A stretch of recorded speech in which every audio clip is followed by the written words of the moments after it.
Good morning, students. Today we'll be discussing recombinant DNA technology. I think we have some idea on basis of the molecular biology. That means you have already studied replication, then transcription, translation, all these things are already done. So let us come to some techniques which involves those basic ideas of molecular biology. So today's topic is recombinant DNA technology. So what is recombinant DNA technology? This recombinant DNA technology is essentially a manipulation and insertion of genetic material, from one organism into another. Okay, this manipulation and insertion of genetic material from one organism into another. As a result, what we are doing, we are producing one hybrid DNA, hybrid genetic material. That hybrid genetic material contains the genetic information of both the species or both the organism. Okay, so this is actually a formation of a hybrid DNA using one donor and a recipient. Okay, so this is actually a recombinant DNA technology, and it involves multitude of experimental protocols, and ultimately we have some usefulness of this recombinant DNA technology. Before coming to the actual procedure, what are the different tools of this recombinant DNA technology, how actually we do it, before come to that portion, let us consider what is the usefulness or application of the recombinant DNA technology. Okay, so this application we can broadly divide into 3 or 4 different headings. Number 1, it could be diagnostic approach or diagnostic implication. Then we have some therapeutic implication. Then we can use this technology in industry and also in different, as a tool in different study.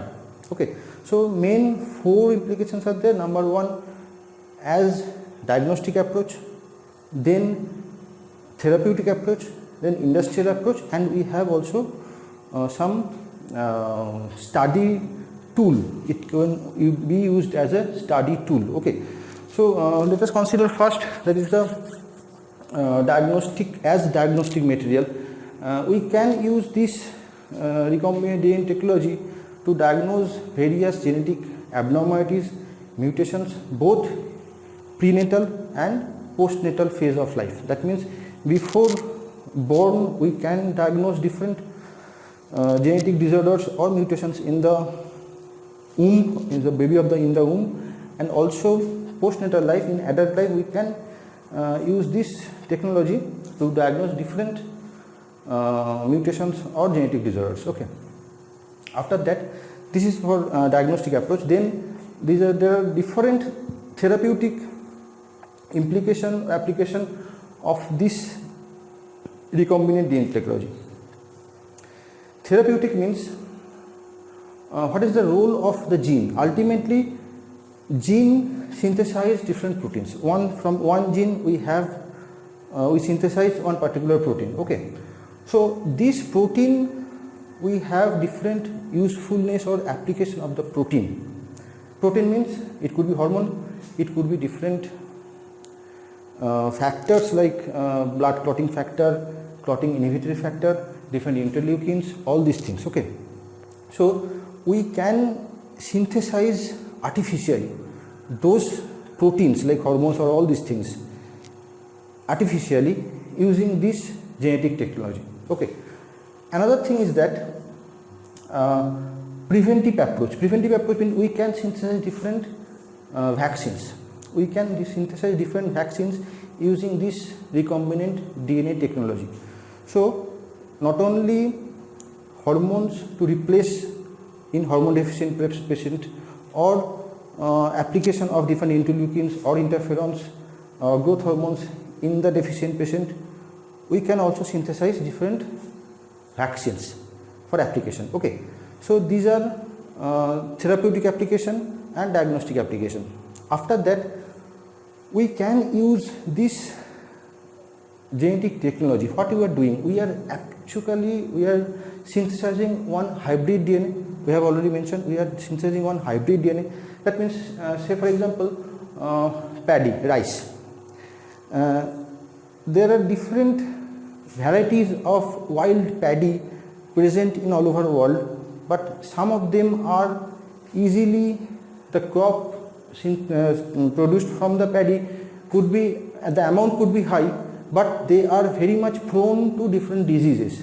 So from that kind of paddy we can harvest that gene which is resistant for certain particular diseases, and we can introduce that gene which causes resistance against the disease. We can introduce that disease resistant gene in a high yield kind of paddy. So we can synthesize one hybrid kind of paddy which is both capable of resisting some particular diseases, and also the yield of the crop is high. So this is kind of use, this kind of use in different industries or different things. Okay, and another thing is that we can use this technique for study of some gene. For study of some gene means, what we can do,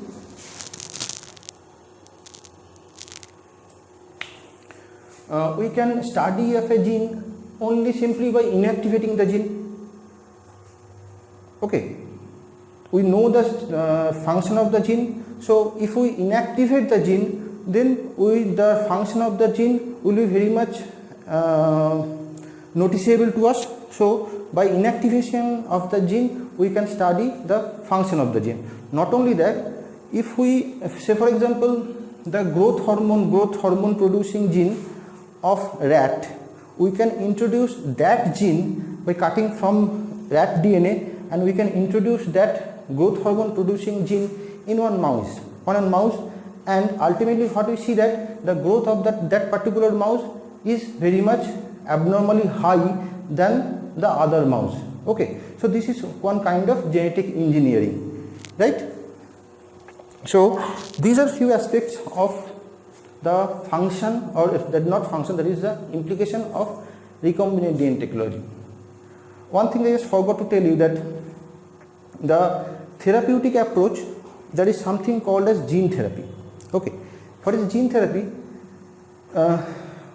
We can introduce one particular gene that synthesizes one particular protein in one patient, that patient who is deficient of the gene. Example, most important example is the cystic fibrosis patient.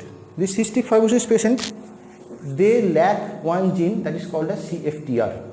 So what we can do, we can artificially synthesize or multiply CFTR gene, and then we introduce that CFTR gene in a CFTR gene deficient patient, and then that CFTR deficient patient, now they have the CFTR gene which is artificially introduced in his body.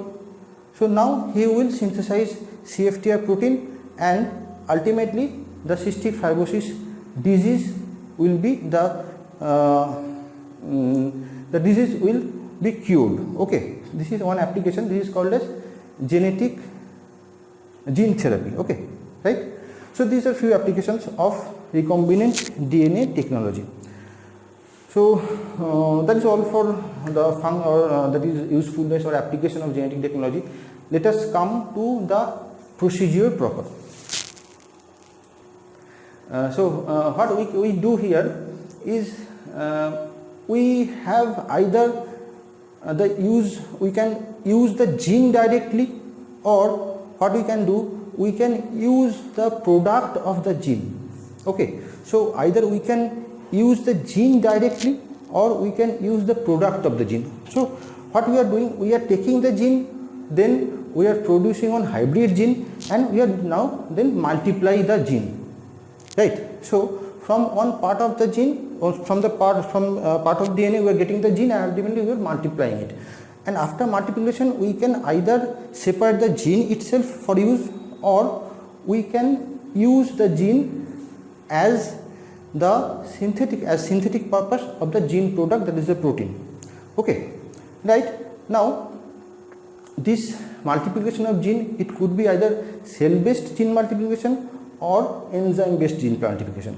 The cell based gene multiplication, this is the recombinant DNA technology or hybridoma technique, and the enzyme based gene multiplication is PCR or polymerase chain reaction. We will have another discussion on polymerase chain reaction in a different class. Okay, so let us consider the cell based multiplication, gene multiplication technique, or cell based cloning, that is the recombinant DNA technology.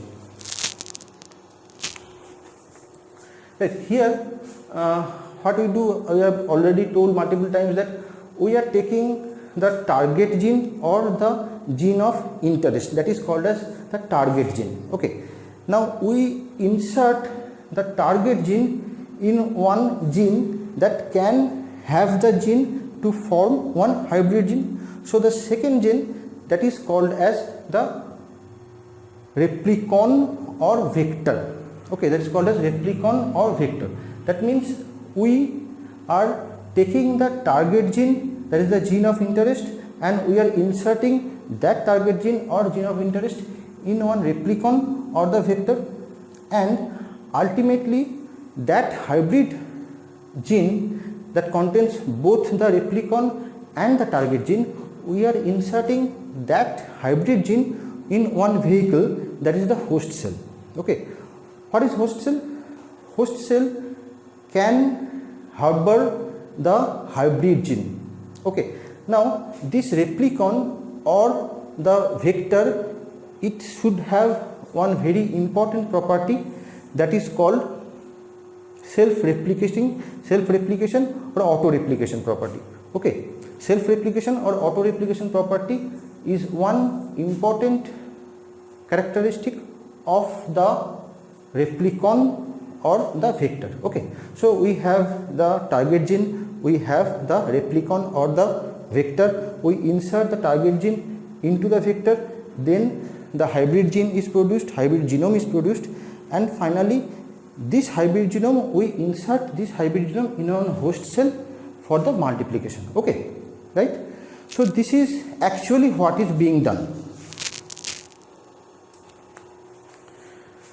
Now there are main 4 steps. I have already told, that means getting the target gene, that means isolation of the target gene from the gene pool. Isolation of the target gene is the first step, then insertion of the target gene into the replicon or the vector, that is the second step. Then the third step should be the insertion or transfection of the hybrid gene inside the host cell, that is the third point or third step. Finally there will be replication or multiplication of the hybrid gene along with the host cells, right? That is the third step. And finally isolation of the multiplied gene or the product of the gene, that is the protein. So these are 4 steps of recombinant DNA technology. So isolation of the target gene, then insertion of target gene inside the vector or replicon, then transfection of the hybrid gene into the host cell and multiplication of it, then isolation of the gene or the gene product. So these are 4 steps. So first, the isolation of the target gene. Isolation of target gene. Now isolation of target gene is a difficult procedure. Why? Because the length of gene is enormous. It's an enormous molecule, it's a big molecule. So isolation of one particular small portion of the DNA that contains the gene, it is one very difficult procedure.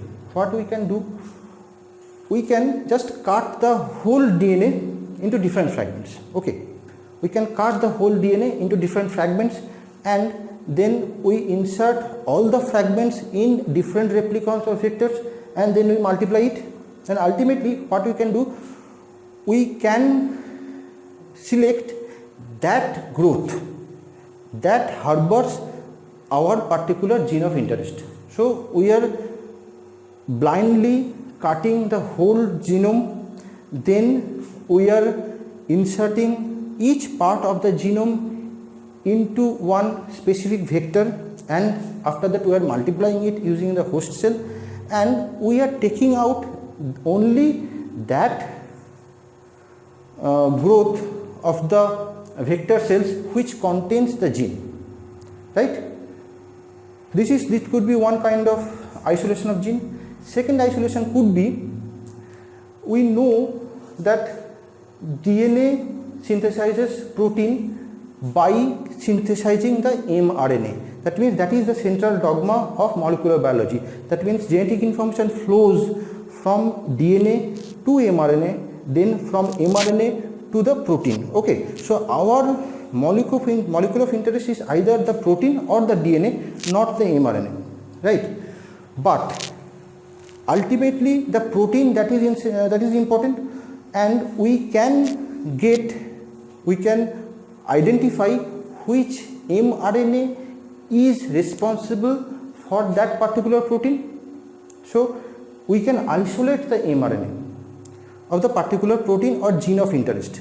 We can isolate the mRNA of the protein or we can isolate the mRNA of the gene or the protein of interest. Okay, right?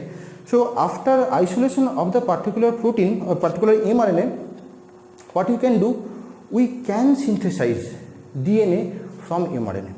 Okay, we can synthesize, that is the reversal of the central dogma, that is we can synthesize mRNA, we can synthesize DNA from the mRNA. Okay, so that is the reversal of central dogma, and for that we use one particular kind of enzyme that is known as reverse transcriptase.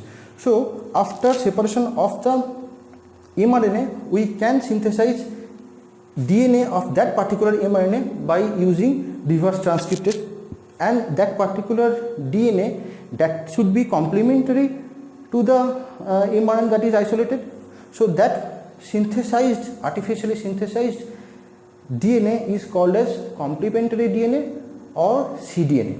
Okay, so then we are getting the cDNA and we can multiply it by using hybridoma technique, right? Or this could be from mRNA we are synthesizing DNA here, or we can do what? We can synthesize DNA directly from protein itself. Okay, protein, what is protein? Protein is nothing but is a sequence of amino acid. We know that each amino acid has its own codon, right? So each amino acid, the sequence of amino acid leads to the identification of the sequence of codon, and if we know the sequence of codon, that is the gene. So from the sequence of amino acid of that particular protein of interest, from that we can identify the sequence of codon, that is the gene of that particular protein. Okay, so we can actually synthesize gene or DNA from the protein sequence, but that is applicable only for that protein which has shorter length. Okay, so three kinds of approach could be there.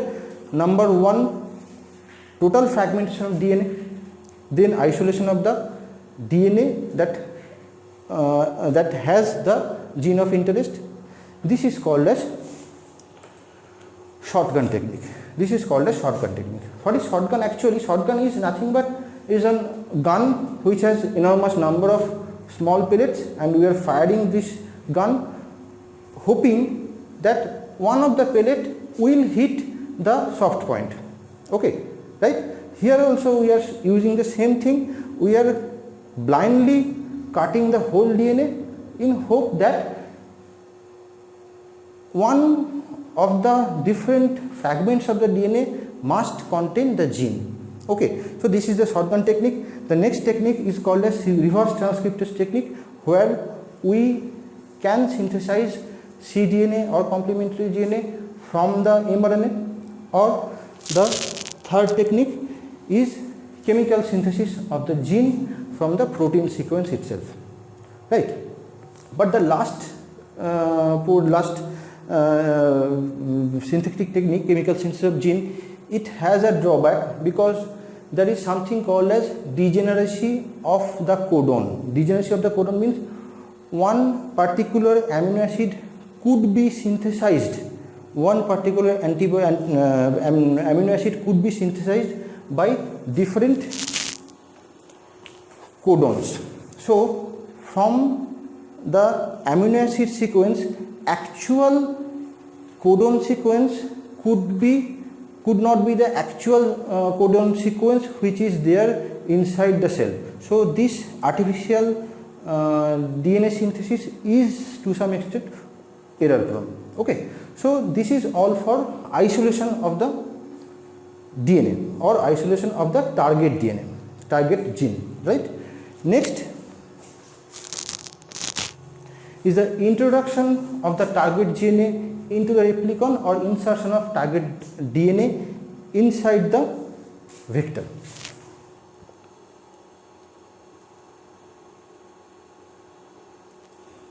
Okay, how do we do it? We have this,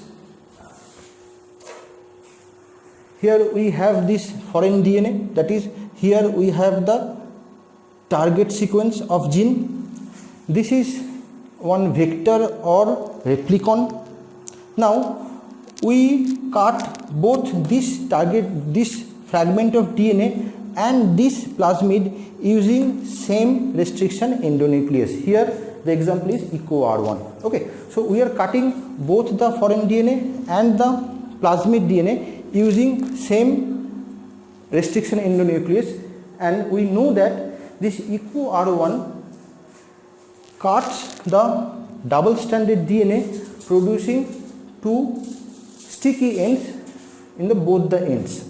Okay, I think you have already some idea on restriction endonuclease, so I am not going into detail of the restriction endonuclease. Whatever, this is already, you know that this restriction endonuclease will form this target DNA, cut portion of the target DNA with two sticky ends to the end. Okay, and since both plasmid and the target DNA are being cut using same restriction endonuclease, that is EcoR1, here also we will have these sticky ends just like here. And important point is that these sticky ends are complementary to these sticky ends. So if we take this thing and this thing into contact, there is always possibility of formation of one hybrid DNA, because this portion and this portion, they are complementary to each other, and this sticky end and this sticky end, they are also complementary to each other.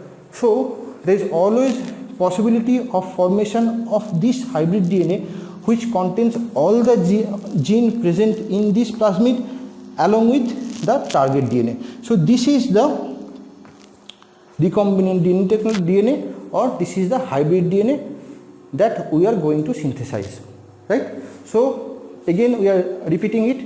We are having this DNA fragment that contains the target DNA. We have plasmid here.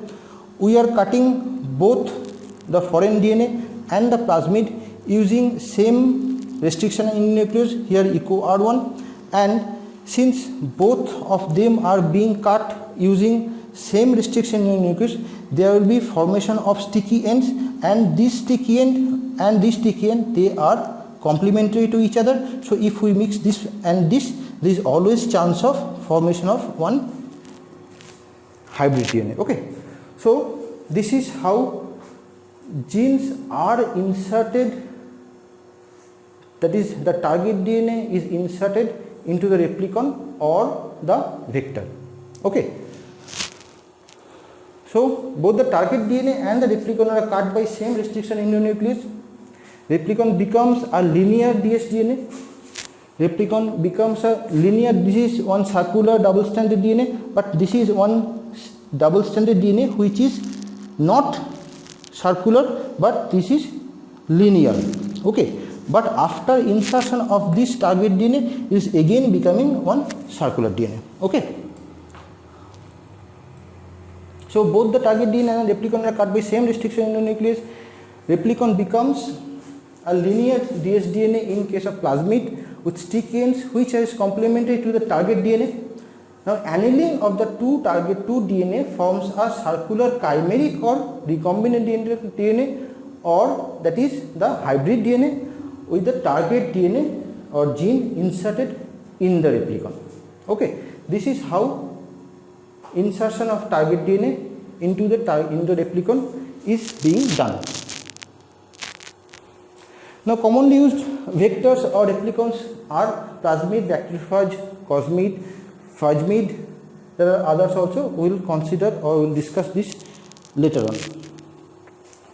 Next step, that is the third step, is insertion of the hybrid DNA into the host cell.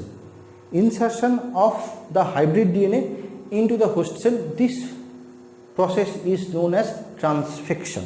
This process is known as transfection, that is insertion of the hybrid DNA into the host cell. This is called as transfection, and problem is that this transfection procedure, the rate of success is very low. It is almost 1 to 2%, and we can increase the success rate just by increasing the osmolarity of the medium or by electroporation. That means electrifying those membrane, thus the pore size of the membrane is increased and the chance of insertion of the hybrid DNA into the host cell becomes more.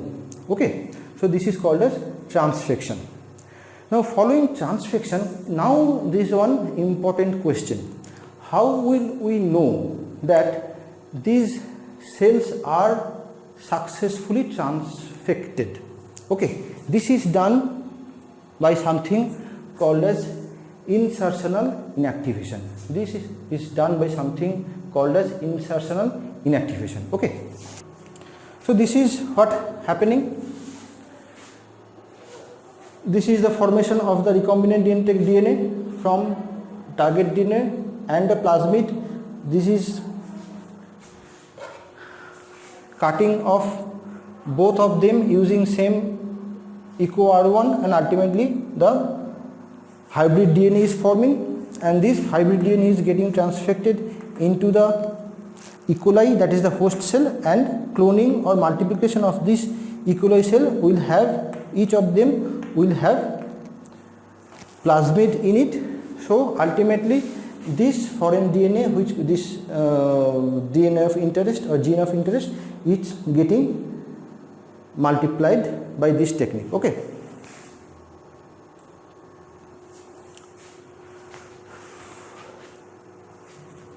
Now the last step, that is the isolation of the gene itself or isolation of the genetic product, right? Isolation of the gene itself or isolation of the genetic product. Now isolation of gene is very easy. We have the multiple copies of the gene along with inside the plasmid. So now we can cut the plasmid using same EcoR1 or same EcoR1, and we are getting multiple copies of the gene, and after that we can blot the target DNA from it. We will have a class on blotting techniques later on. And similarly, after multiplication of gene, there will be genetic product, and we can get the genetic product, that is the protein, using different blotting techniques, electrophoresis or chromatography. Okay, so this is what is happening here. This is, we have target gene, we have plasmid, there is recombinant DNA, that is the hybrid DNA. This is the host cell. Inside the host cell we are inserting it, and after that there will be multiplication of the plasmid along with the host cell, and we are getting multiple copies of the target DNA here, or we can get the product of the gene from this depending on our interest, whether we want to get the copies of the gene or the isolated protein, we can have different approach, either this or this. Now these are what we have discussed till now is the procedure. What we do in this technique. Now to do what we need, that means what are the different tools. To be very specific, there are three main tools are there. Number one, enzyme. Number two, vectors, that is the cloning vectors, and number three, host. Enzymes, main 4-5 kinds of enzymes are required. Restriction endonuclease. Restriction endonuclease simple for cutting both the plasmid and the target DNA portion. Then we require reverse transcriptase for cDNA synthesis. Then ribonuclease H, terminal transferase, and DNA ligase will come one by one. Restriction endonuclease, I think it's already been done extensively, so I am not going in detail of the restriction endonuclease. Just some important points I have mentioned here.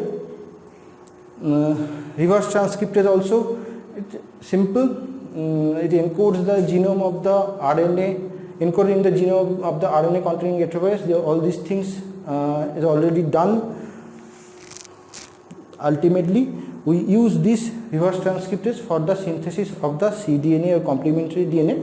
Now important is the ribonuclease H. Till now we have not come across this enzyme, that is the ribonuclease H. Okay, what is the function of ribonuclease H? The function of this previous enzyme, that is the reverse transcriptase, is to form DNA from RNA. That is the function of reverse transcriptase.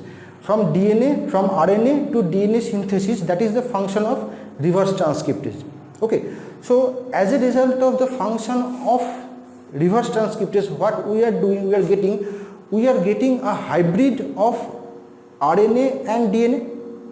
Is a double-stranded molecule that contains both RNA as one strand and the other strand is the DNA. So it's a complex of DNA RNA hybrid, but we require only the strand that is a DNA strand, single stranded DNA, that is synthesized from the RNA. So we need to degrade the RNA strand. That degradation is done by this enzyme ribonuclease H. This ribonuclease H degrades the RNA strand only when it is in the formation of a DNA RNA hybrid. So after the function or action of restriction endonuclease, that is reverse transcriptase, there is formation of a DNA RNA hybrid, and we use ribonuclease H to degrade the RNA portion of the DNA RNA hybrid to get the single strand of DNA. Okay, now after that we are getting the single strand of DNA. From the single strand we can synthesize the double stranded DNA, and then fine. Okay, now the problem is that here we are getting a double stranded DNA, but this double stranded DNA does not have any sticky ends. This double stranded DNA does not have any sticky ends. So how to introduce or insert something which does not have any sticky end inside one plasmid? What we can do, we can synthesize sticky ends to each of the end of the portion of the synthesized DNA. That synthesis of the sticky ends is done by the help of the final enzyme, that is the terminal transferase. Okay, terminal transferase introduces that is nucleic acid at the end of the double stranded DNA to form sticky ends. Okay, now DNA ligase. DNA ligase is important because fine, those sticky ends of plasmid and the target DNA, they are complementary to each other. They are getting stuck to form one circular DNA, the circular double stranded DNA. but those nicks must be joined by this DNA ligase to form actual circular DNA. So that is the function of DNA ligase to final formation of the circular DNA here. Now the final one, most important, that is the vector. Vector here, already I have told that the plasmid we have used. There are different kinds of vectors. The most important function of the vector must be, they must carry at least one specific palindromic sequence for the action of restriction endonuclease. If one vector that does not carry any site of action of restriction endonuclease, we cannot use that vector. Okay, so because there is no site for cut and insertion, it is simple. So that vector must be having one specific palindromic sequence for the action of restriction endonuclease, and it must be capable of autonomous replication. These are two very important function or characteristics of the vector we are going to use. Okay, there are different vectors are there. I have already told plasmid, bacteriophage, cosmid, and another, and there are others. This plasmid or bacteriophage or cosmid, they are used as vectors. For you, there are specific things you need to remember. That is the origin. What is the origin of plasmid? What is the number of base pair per plasmid is there? How many different kinds of antibiotic resistance genes or genes are present in those different vectors, and what is the maximum length of target DNA that can be introduced in the vectors. These are very important points you need to remember. Just like in plasmid is one circular extrachromosomal DNA molecule of 2000 to 20,000 base pair. That is very important. 2000 to 20,000 base pair present in some prokaryotic genes. So this is the origin of plasmid. There is those prokaryotic genes. Okay, and how many base pairs are there? 2000 to 20,000. Okay, and important thing is that they carry only a minimal number of genes, and most of them are antibiotic resistance gene. Okay, and there are 10 to 20 copies of plasmid could be there per cells. And one very important aspect of plasmid is that they can infect cells on their own. They can infect cells on their own. That means if there is a colony of 100 cells, and say for example 10 cells are there which contains plasmid, there is always possibility of all the cells to get plasmid from those 10 cells. That means plasmid has the capability of infecting other nearly present cells. Okay, so can pass from one cell to another, even between different species. Okay, and very important, can accommodate only a small piece of DNA that has around 5,000 base pair. Just like cosmid, this plasmid, we have bacteriophage. Commonly lambda-phage is being used, and it's a linear double-stranded DNA. It has 48,530 base pair long DNA. Most important is that about 1/3 of DNA of this bacteriophage is non-essential for the viability of the bacteriophage. So we can introduce a number of genes, a number of long sequence of DNA into the bacteriophage. Okay, and an important point is that there is one site called as COS site. COS site at the end of the genome that helps the packaging of the DNA into the phage particle, can carry large piece of DNA as large as 40,000 base pair. After that, cosmid is there. This artificially constructed circular DNA. It has both the characteristics of bacteriophage and plasmid. Okay, 50 to 5,000 to 7,000 base pair long DNA sequence is there. Combined feature of plasmid and bacteriophage. OD site is there, cause site is there, antibiotic resistance is there, multiple RD sites will be inserted. So these are only things. Okay. After that, there are other factors like yeast artificial chromosome or bacteria artificial chromosome. We don't need to remember much of it, just names are enough. And these are some related topics: human gene and protect, then gene therapy, cDNA library, that could be coming as short note. So they are just, you need, if you want, you can go through it. So that is all for today. That is recombinant gene technology. Okay, thank you.